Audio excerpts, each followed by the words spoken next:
Vous inquiétez pas, ça va aller. Début du processus de psychochirurgie. Lancement du virtuel. Ok. Ah ah Oh non, pas encore. Je suis mort comment cette fois? Je vais tout vous expliquer. Oh putain, c'est qui? Le grand Golpachlizvik? Négatif. Je suis le docteur Selim. Vous n'êtes pas mort. Vous êtes dans un espace virtuel de psychochirurgie. Mais pourquoi? Vous avez eu une dispute animée avec un Volnex qui vous a envoyé une puissante décharge mentale. C'est bizarre, c'est pas la saison pourtant. Je vais faire semblant de vous comprendre en acquiesçant de manière sympathique. En attendant, détendez-vous. Je vais lancer l'opération. Nous allons vous soigner en un clin d'œil. Génial. L'opération dure quelques minutes. Je vous conseille de parler, ça maintient l'esprit en éveil. Non mais faites votre table, j'ai pas envie de parler. Qu'est-ce que c'était que ça? Je vous conseille de parler. Oh putain! Bon... Est-ce que t'as vu The Predator? Dites-moi en plus.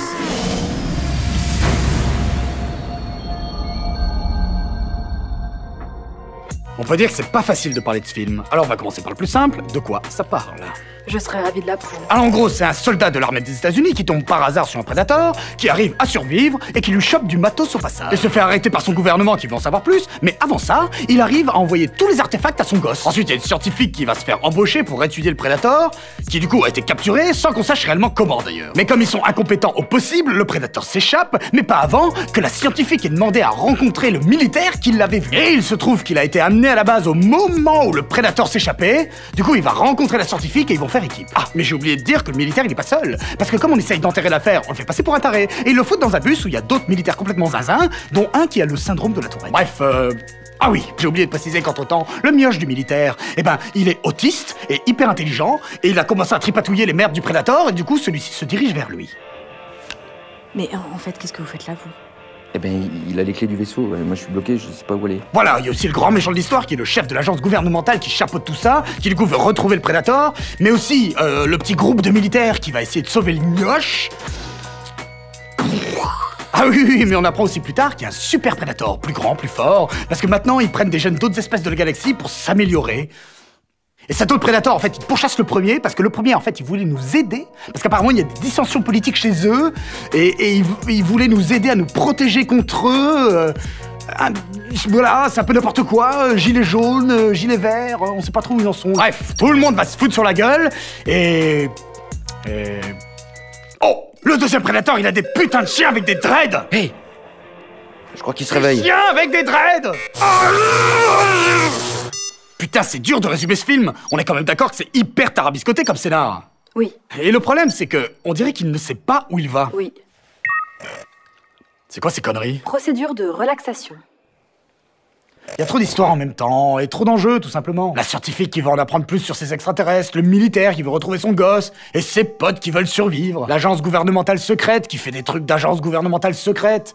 Le gosse qui essaye juste de se faire des amis, et qui en même temps veut renouer avec son père. Du coup, je serais bien incapable de dire de quoi le film veut parler. Quel est le sous-texte? On va pas y aller par quatre chemins. Le film n'a ni queue, ni tête. Il est juste indéfendable. Surtout la narration qui part dans tous les sens, et le montage qui semble avoir été fait à la truelle. Il y a des scènes pour introduire des personnages qui au final ne le font absolument pas, hein. Par exemple celle de la scientifique, elle est là en train de balader son chien, il y a des mecs qui débarquent et lui disent de la suivre, et c'est tout. On parlait de montage, mais il y a la scène où le méchant, quand il meurt, il se tire lui-même dessus. Et c'est tellement à la ramasse à ce niveau-là que j'avais rien compris et que je me demandais même qui était mort. Les unités de temps sont aussi hyper mal définies, on sait jamais où on est, comment on va d'un point A à un point B, et en combien de temps? Niet. Ah, et même si c'est plutôt perso, les effets spéciaux sont quand même pas dingues, hein. Et je crois pas me tromper en disant que les prédateurs sont souvent en images de synthèse. Y a que lors de quelques scènes qu'il est en costume, hein. Mais le gros prédateur, il est en CGI dégueulasse tout le temps. C'est quand même un comble pour une créature qui a toujours existé grâce à des comédiens qui apportaient une vraie gestuelle et une certaine recherche dans le langage corporel. Par contre, je dois avouer que j'étais assez mitigé sur le choix des acteurs, parce qu'ils me paraissaient tous trop lisses, à part Thomas Jane qui joue le militaire qui a la tourette. Alors que dans les deux premiers, et même dans Predators, il y avait des gueules, quoi. Mais au final, je trouve qu'ils s'en sortent pas mal sur l'aspect film de potes, hein. Y a pas à dire, là-dessus, Shane Black, il sait y faire. Y a une certaine camaraderie qui s'installe, une cohésion un peu folle, comme ça, c'était plutôt cool. Non, tu arrêtes tout de suite. En plus, ça veut rien dire, toutes ces merdes. Selon votre profil psychologique, ce sont les vêtements dans lesquels vous vous sentez le mieux. Cela fait partie du traitement. Je t'en fous des traitements, moi. Vous pourriez pas me remettre mes vêtements de capitaine, vu que vous pouvez tout faire? Non. En tout cas, il y a un truc que je dois t'avouer, ma chère docteur Selim. L'électroencéphalogramme s'affole. c'est que, malgré tout ça, je peux pas dire que j'ai passé un mauvais moment. Qu'est-ce que vous faites? Je ne sais pas. Mais Qu'est-ce qui s'est passé? que le film soit bon ou mauvais, je trouve que c'est pas le plus important dans le cas présent. Parce qu'il reste hyper intéressant à voir, et ce pour deux raisons particulières. Le premier, c'est la vision créatrice réelle qu'a voulu insuffler Shane Black, le réalisateur du film. Et si tu sais pas qui c'est, on va juste dire que c'est un très bon scénariste. Last Action Hero, c'est lui, les deux premiers Armes Fatales aussi, et il a scénarisé le premier Predator, mais aussi prêté ses traits au personnage de Hawkins dans le film. Et c'est d'ailleurs pour ça qu'il a été rappelé, pour redonner de sa superbe à la saga Predator. Et en plus, en tant que réal, il a fait deux films que je trouve trop cool, The Nice Guys et Kiss Kiss Bang Bang. C'était quoi ça? Pardon, excuse-moi, j'ai perdu le contrôle l'espace d'un instant, l'habitude de ces derniers mois. Capitaine? Capitaine, vous êtes où? Chut. Dans la pré-prod du film, le message qui était envoyé en le choisissant comme réalisateur, c'était très clairement une volonté de filiation avec le film originel. Sauf que notre bon Shane Black, au final, il a pas choisi de faire un film Predator. Non, non, non, il a choisi de faire un film Shane Black, c'est-à-dire un buddy movie.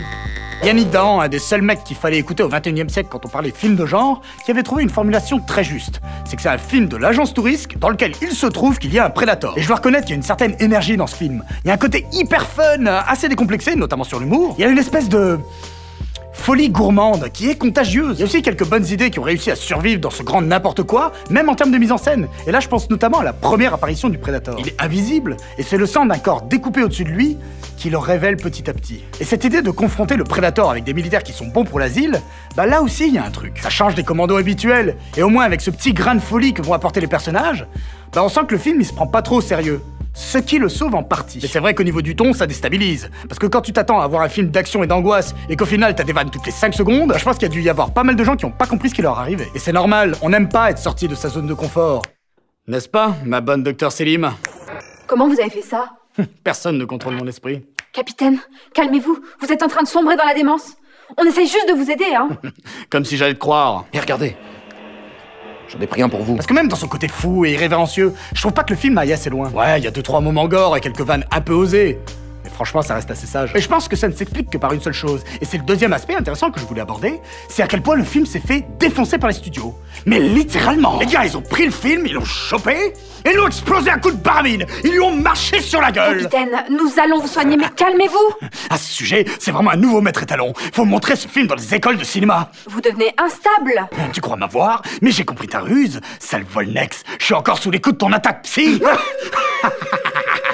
Petit bout par petit bout, ils ont complètement détricoté tout ce que Shane Black semblait vouloir mettre en place. La liste, elle est longue comme le bras, et c'est pas comme s'ils avaient décidé de supprimer juste quelques scènes, non. Il y a des personnages qui sont complètement passés à la trappe, comme celui d'Edward James Olmos, qui devait apparemment développer tout un arc autour de la zone 51, dans laquelle il y avait 2 prédateurs gentils qui aidaient les humains. Il y a même des photos de tournage qui les montrent sur un tank avec les héros du film. Bah dedans, il y a rien de tout ça. Bon, là, il devient complètement dingue. Oui. Je vais tenter un nouveau truc. Ok. Merci, madame. Docteur! Une alliance humain et Predator. Pourquoi faire ça? Pour changer? Mais ça a aucun sens. Encore dans Alien vs Predator, il y avait un respect de guerrier à guerrier. Mais là, pourquoi une espèce qui nous chasse depuis des siècles s'inquiéterait d'un coup de notre sort? Pour changer? Franchement, cette histoire de dissension politique chez eux, c'est un peu tiré par les cheveux, quoi.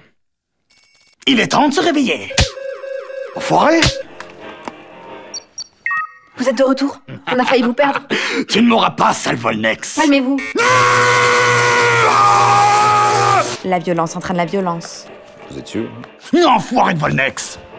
Mais il est complètement con. Bah, je vous ai pas prévenu. Et ça expliquerait surtout que le groupe de militaires azumutés soit clairement sous-exploité, et ce malgré la camaraderie dont je parlais tout à l'heure. Comme si le simple fait de les définir comme fous suffisait en soi. Mais c'est pas le cas. Il faut le montrer par leurs actes, par leur incapacité à avoir des relations sociales normales. Là, c'est gratuit, et au final, ça ne s'implique même pas dans le propos général du film. Alors que l'idée de mettre tous ces gars-là, des réprouvés, face à une puissance aussi forte que le Predator, c'était, je pense, justement de créer un décalage entre deux univers. Celui de mecs en roue libre, prêts à en découdre et qui n'ont plus rien à perdre, avec une créature qui, elle, a toujours été présentée de manière mystérieuse et sérieuse. Il se passe quoi là? Ne vous inquiétez pas, c'est un effet secondaire sur les fonctions motrices.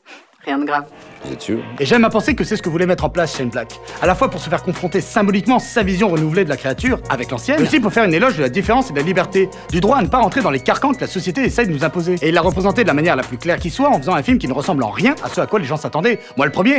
Et même au niveau symbolique, le fait que le premier Predator se fasse très vite défoncer par le nouveau au final, on peut y voir un message. Non. Parce que le premier Predator, il est présenté de manière assez classique dans la saga. Sérieux, guerrier, mutique, alors que l'autre est présenté de manière beaucoup moins monolithique et iconisée. Il est un petit peu plus punk. Non mais ça commence à devenir chiant là. Ça va durer quelques secondes, continue à parler. Non mais moi, ça me casse les... Ok, je me calme. Quand il communique avec les humains grâce au traducteur, la discussion, on dirait pas qu'elle est faite entre membres d'espèces différentes. Ça rend le méga prédateur presque accessible d'une certaine manière. Il y a même un moment où il crache par terre, comme un pur sale gosse. Et c'est pas anodin de la part de Shane Black de présenter ce genre de choses. Mais au final, ce message de liberté que semble vouloir tenir le film, il tient pas trop la route du fait du déchiquetage et de la censure qu'il a connu. Et c'est vraiment dommage, parce qu'il semble que c'était bien plus présent au sein du récit. Et je me suis demandé, mais pourquoi mettre des éléments aussi forts dans la première moitié du film, si au final c'est pour en faire 3 blagues, et tout abandonner avant la fin sans explication.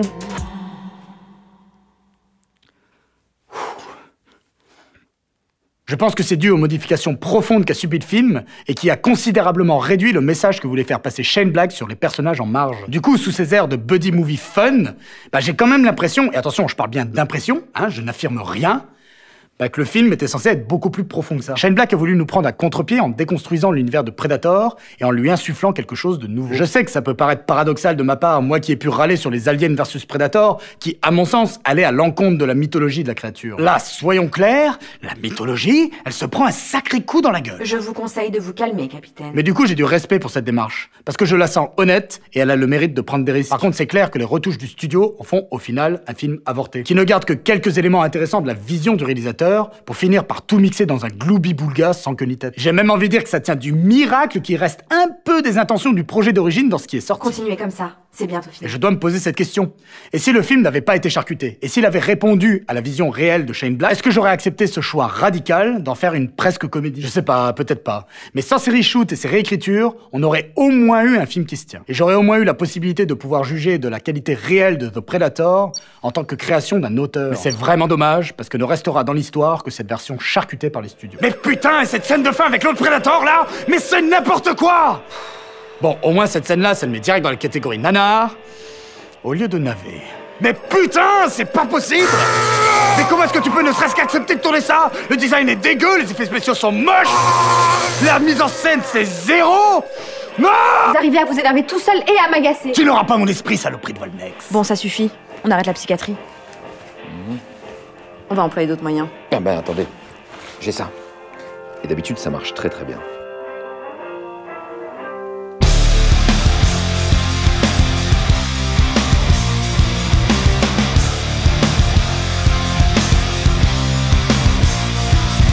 Mais si je vous dis que vous êtes dans un hôpital, croyez-moi. Non, les Volnex sont forts, très forts. Ils peuvent te recréer toi et ta magnifique moustache dans mon esprit à la perfection. Bon, alors posez-moi une question à laquelle je suis le seul à pouvoir répondre.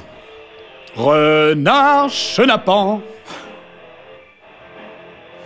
Sacripouille, coquet, coquin. Renard sacripant. Sacripouille, sacré vaurien. Renard. Va pas bien, c'est...